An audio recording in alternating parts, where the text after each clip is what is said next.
Hey there, it's Philip from Manning the Fort. Today, we're looking at why I believe the novella Blood and Fire by Aaron Dembski-Bowden is the most essential piece of Black Library lore to understand the Black Templars and specifically Grimaldus. Now, I'll freely admit that Helsreach is the most popular piece of Templars literature, and with good reason. The story of Reclusiarch Merrick Grimaldus' defense of Hive Helsreach and the interaction with various Imperial forces is great, and the inner monologue of Grimaldus and his feelings is something I think is underappreciated.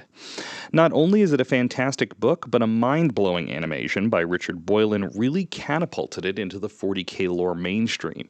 Even Dembski-Bowden himself had high praise for the labor of love that Boylan put into those videos. So far, it seems to have survived the purge of fan-made animations by GW. If you somehow found this without seeing that series or reading the book, I highly recommend it. With all that said, I believe Grimaldus' story as the most well-known Black Templar by the fandom is incomplete without Blood and Fire. This is a less-known novella set shortly after the events of Helsreach that I think goes a long way to illustrate the ideals of the Black Templars. Blood and Fire opens with Grimaldus and his newly appointed apprentice, Cyneric, investigating a downed ship. The occupants are dead, but left behind is a holographic message addressed to Grimaldus from Death Speaker Jolkara of the Celestial Lions. Death Speaker is the title the Lions give their chaplains, and Jolkara's message essentially amounts to what he believes to be the epitaph of his chapter. Now, I won't go too far into details, but suffice it to say that the Celestial Lions, through seemingly entirely honorable actions, found themselves on the wrong side of an Imperial Inquisitor, who now has set out to destroy them. Grimaldus and Cyneric go to meet with the few surviving Lions, who are led by their equivalent of a squad sergeant, Akene Dubaku. The Lions have accepted their fate, and being sons of Dorne, have decided to stubbornly make their glorious last stand. This is where the nuance in Grimaldus from Helsreach becomes truly apparent. The man who famously said, "I've dug my grave in this place and I will either triumph or I will die," counsels his cousins to do what they can to survive. We've heard Grimaldus tell of the loss of the Shadow Wolves and the Astral Knights, both Imperial Fist successors like the Lions and Templars. In Helsreach, he described entire chapters dying to a man in glorious last stands in terms of near envy.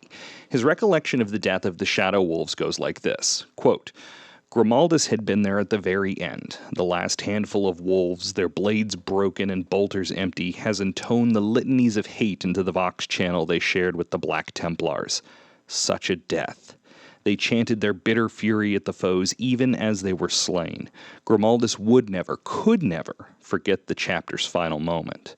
A lone warrior, a mere battle brother, horrendously wounded and on his knees beneath the chapter's standard, keeping the banner proud and upright even as the Xenos creatures tore into him. The war banner would never be allowed to fall while one of the wolves yet lived. Such a moment, such honor, such glory to inspire warriors to remember your deeds for the rest of their own lives, and to fight harder in the hopes of matching such a beautiful death." End quote. The Shadow Wolves died defending their homeworld from a Tyranid hive fleet. Earlier, Grimaldus had described endless enemies. He describes the last stand as beautiful and pure. Now, the Celestial Lions face a somewhat similar situation. The number of orcs in the Mannheim Gap is stupendous, and the vast majority of the chapter has already died due to a combination of the endless hordes and inquisitorial sabotage. The Lions' apothecaries, who safeguard the gene seed and thus the chapter's entire future, were singled out by precision sniper fire. So if they fall here, that's it for the Lions. It's Cyneric that first suggests the Lions retreat from Armageddon back to their homeworld and rebuild. He knows the shame that would entail, but he sees the survival of the chapter to continue defending the Imperium as the greater goal. The Lions aren't having it, though, and they want their glorious last stand. After hearing the tale of how the Lions have been brought to the brink of annihilation, Grimaldus sees the relative merits of both sides. We know how he feels about chapters dying to a man in beautiful and pure warfare, but he's also wise enough to know that losing an entire Space Marine chapter isn't a winning bet for the Imperium at large. The Celestial Lions must live on, but Dubaku and his remaining men are determined to have their glory. I'll leave the story there for now, as the way it unfolds and the things Grimaldus tells about his own past are fantastic, and I don't want to spoil it.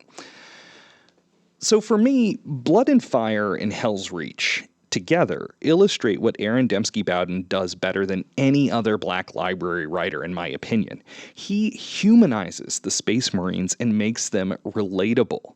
I mean, I can't think of a single other human being on Earth who could make the Night Lords relatable, but ADB does it. It's very easy and convenient to lump an entire chapter together and say the Templars would never do X, or the Salamanders always do Y. Now, a lot of the time that approach can work, especially for getting people introduced to the general tendencies of different factions, but the truth is that no chapter is a monolith in its beliefs from Marine to Marine. They're individuals. Granted, they're heavily psycho-indoctrinated individuals with centuries of ritual and tradition behind them, but they still have their own thoughts and ideas, and those can change over time based on experience, just like in real life. So that's my pitch for why I think anyone who wants to seriously dig into Black Templars lore in general, and Grimaldus in particular, should absolutely read Blood and Fire. Now, it doesn't exist in audiobook form, but it has been part of a couple of compendiums, Armageddon and War for Armageddon, and it's also been published standalone, I believe both physically and I know as an ebook by Black Library.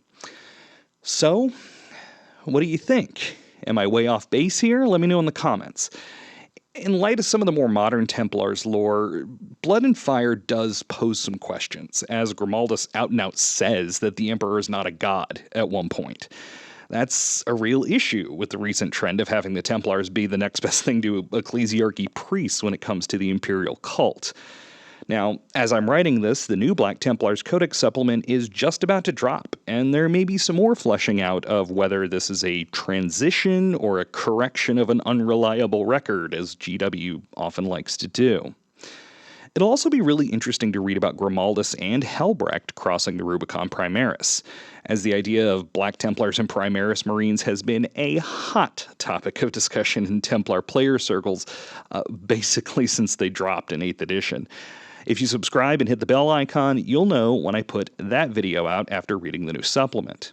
I also do hobby videos. So far, we have a tutorial on how I painted my Blue King Crab Tyrannid kill team, and some insights from my first ever mini painting commission. A series of Black Templars hobby videos will be hot on the heels of whenever I get the new army box in my hand, basically. And that's all for today. Thanks for watching.